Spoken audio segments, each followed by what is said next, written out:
Hello students, welcome back to YouTube Catalyst channel. So आज हम cell biology से related कुछ क्वेश्चंस देख लेते हैं। ठीक है, कुछ क्वेश्चन सॉल्व करेंगे, questions and answers related to cell biology. So पहला क्वेश्चन देखिए, वन लाइनर क्वेश्चन है। ठीक है, any two one celled organism, किसी भी दो ऐसे एग्जाम्पल दीजिए जो सिंगल सेल के बने हो, यूनिसेलुलर ऑर्गेनिज्म हो। क्या हो जाएगा answer? Any two one celled organism, मतलब यूनिसेलुलर ऑर्गेनिज्म के एग्जांपल क्या हो जाएंगे? अमीबा, पैरामीशियम, ये सब क्या है? यूनिसेलुलर ऑर्गेनिज्म है। यस और नो? यूनिसेलुलर ऑर्गेनिज्म है। The longest cells in animals, animals की लॉन्गेस्ट सेल कौन सी है? कौन सी है? Nerve cell. Nerve cell is the longest cell in case of animal. अगर प्लांट पूछता तो रेमी फाइबर प्लांट्स में। ठीक है, amoeboid cells in humans and its functions, इसका क्या आंसर होगा? कौन सी सेल्स ह्यूमंस में जो है वो अमीबॉइड शेप की होती है? अमीबॉइड शेप की कौन सी सेल्स पढ़ाई है आपको? याद आ रहा होगा, WBC, white blood cells. White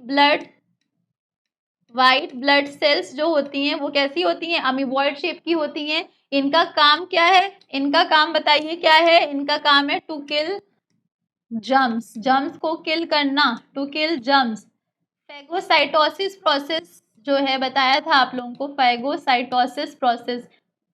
ठीक है, ये क्या करती है? जर्म्स को क्या करती है? किल करती है। इनका काम क्या है? To kill germs. वेट, तो WBC जो प्लांट्स होते हैं उसमें क्या बताया था आपको कि जो ब्लड है, ब्लड जो है वो कनेक्टिव टिश्यू है, और जो ब्लड होती है उसमें दो चीजें हैं, plasma and blood corpuscles, blood cells. तो ब्लड सेल्स में RBC हो गई, इराइथ्रोसाइट सेल्स बोलते हैं, WBC लिम्फोसाइट सेल्स हो गई। ठीक है, उसके बाद आपका क्या आता है? Thrombocytes, blood platelets. तो WBC का शेप कैसा होता है? अमीबॉइड शेप का होता है। ठीक है, two celled which are in nucleated, जिसमें न्यूक्लियस ना प्रेजेंट हो, ऐसे दो सेल का नाम जल्दी से बता दीजिए। RBC, red blood cell. Red क्यों है? Due to the presence of the red colour pigment haemoglobin. RBC हो गया। दूसरा आंसर क्या हो जाएगा? दूसरा क्या हो जाएगा? Sieve tubes. भाई सीव ट्यूब्स कहाँ पढ़ा? सीव ट्यूब जो होती है वो फ्लोएम टिश्यू में प्रेजेंट होती है। फ्लोएम टिश्यू जो होती है कंडक्टिव टिश्यू है प्लांट्स में। वेस्कुलर बंडल, वेस्कुलर टिश्यू है phloem, conductive tissue for the conduction of the food, food की कंडक्शन में जो हेल्प कर रही है फ्लोएम है। इसमें चार पार्ट्स होते हैं, इसके चार एलिमेंट्स है। सीव सेल्स, ठीक है, सीव सेल्स हो गया। सीव सेल्स के पास न्यूक्लियस नहीं है तो इसके साथ एक इसकी सिस्टर प्रेजेंट है, कौन सी? Companion cells. इसके न्यूक्लियस जो है इसको क्या करता है? कंट्रोल करता है। उसके बाद आपने पढ़ा होगा फ्लोएम पेरेन्काइमा, फ्लोएम पेरेन्काइमा, और एक होता है फ्लोएम फाइबर्स, एक होता है फ्लोएम फाइबर्स। फ्लोएम फाइबर्स को और क्या बोलते हैं? फ्लोएम फाइबर्स को बोलते हैं बास्ट फाइबर भी बोलते हैं। ठीक है, तो ये फ्लोएम के क्या हो गए? एलिमेंट्स हो गए। ठीक है, sieve cells, companion cells, phloem parenchyma और फ्लोएम फाइबर्स, या इसको क्या बोलते हैं? बास्ट फाइबर भी बोलते हैं। तो दो एग्जाम्पल क्या हो गए भाई न्यूक्लिएटेड के? RBC और sieve tube. Power house of cell, power house of cell किसको कहते हैं? किस सेल ऑर्गेनेल को कहते हैं? माइटोकॉन्ड्रिया को क्या बोलते हैं? पावर हाउस ऑफ सेल कहते हैं। डबल मेम्ब्रेनस स्ट्रक्चर, पहले मेम्ब्रेन पे पोरिन्स प्रेजेंट होते हैं, आयंस के लिए आयंस चैनल्स या वाटर चैनल्स कहते हैं। ठीक है, दूसरी मेम्ब्रेन जो होती है इनर मेम्ब्रेन, वो उसमें फोल्डिंग्स प्रेजेंट होती है टुवर्ड्स द मैट्रिक्स, इसको क्रिस्टे बोलते हैं। Mitochondria and plastids are two cell organelles that have their own DNA.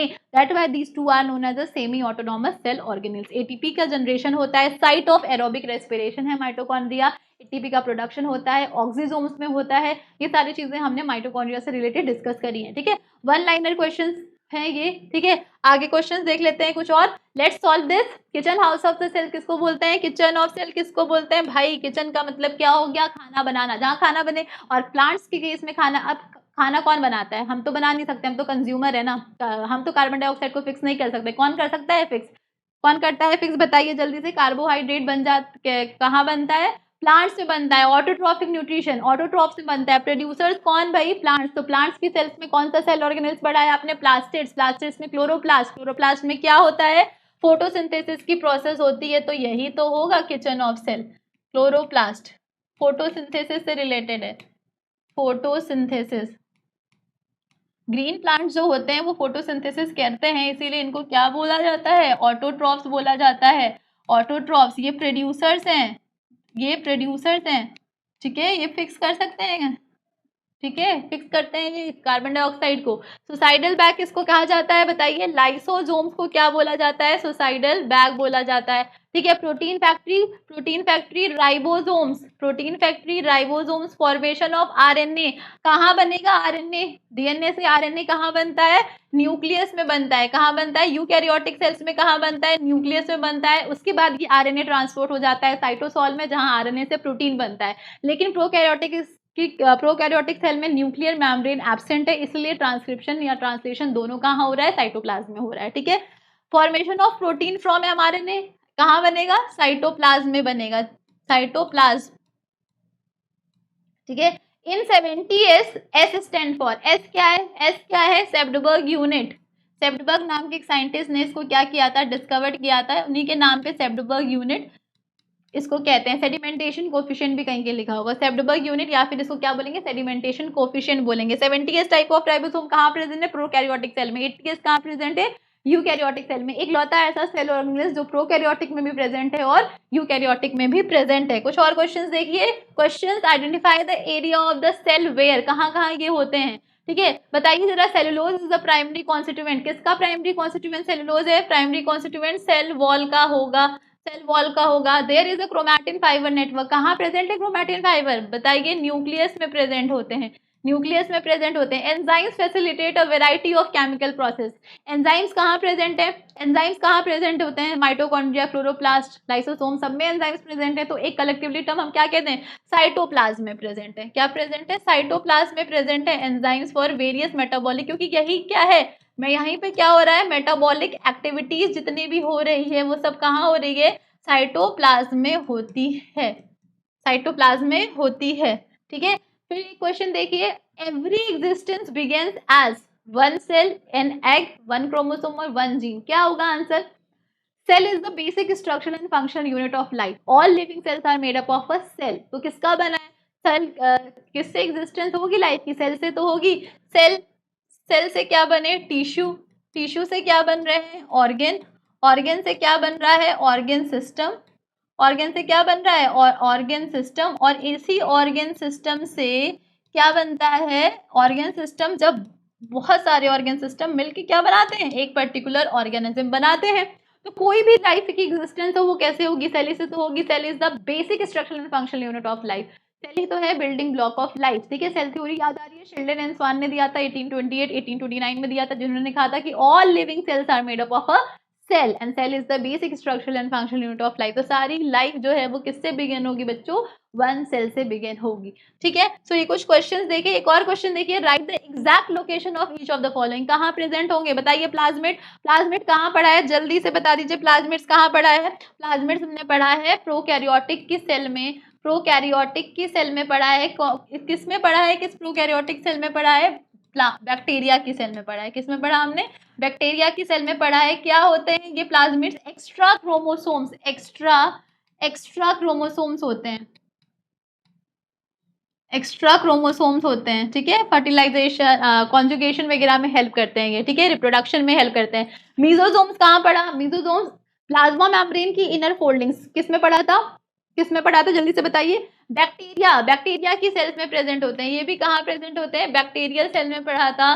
Bacterial cell में जो साइट ऑफ रेस्पिरेशन है वो क्या है? मीजोसोम से। पेरिफेरल मीजोसोम, सेंट्रल मीजोसोम्स याद आ रहा होगा। जीन्स कहाँ प्रेजेंट है भाई? Functional segment of DNA is known as a gene. DNA कहाँ प्रेजेंट है? न्यूक्लिक एसिड, सॉरी न्यूक्लियस कहाँ प्रेजेंट है? न्यूक्लियस में प्रेजेंट है। डीएनए की भी, डीएनए किसका बना हुआ है? न्यूक्लियोटाइड्स का बना हुआ है। डीएनए किसका है? न्यूक्लियोटाइड्स का। न्यूक्लियोटाइड्स किसके बने हुए हैं? न्यूक्लियोटाइड्स किसके बने हुए हैं? न्यूक्लियोसाइड्स प्लस फॉस्फेट से बने हुए हैं, न्यूक्लियोटाइड्स। ठीक है, न्यूक्लियोसाइड्स किसके बने हुए हैं? Nitrogenous bases and sugar. सब याद रखिएगा, एक टर्म दूसरे टर्म से रिलेट है। Nitrogenous bases plus sugar. कौन कौन से नाइट्रोजनस बेसिस प्रेजेंट है डीएनए में? Adenine, adenine AGCT। कौन कौन से प्रेजेंट है? एडेनाइन, ग्यूनाइन, साइटोसिन और थाइमीन प्रेजेंट होगा। ठीक है, क्रोमोसोम कहाँ प्रेजेंट है भाई? क्रोमोसोम कहाँ प्रेजेंट है? ब्रेन में प्रेजेंट है। Brain of cell that is known as a nucleus.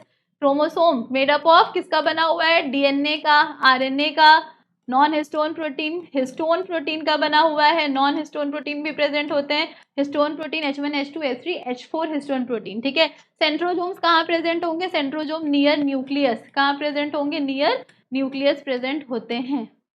तो ये सारे एग्जैक्ट लोकेशन हो गए पर्टिकुलर सेल ऑर्गेनील्स के, ठीक है। तो ये कुछ क्वेश्चंस हमने आज देखे, ठीक है। सो आप लोग रिवीजन करते रहिए, ऐसे ही हम और क्वेश्चन सॉल्व करेंगे, ठीक है। आप लोगों का काम है बस रिवीजन करते रहिए। Thank you so much for today session, thank you.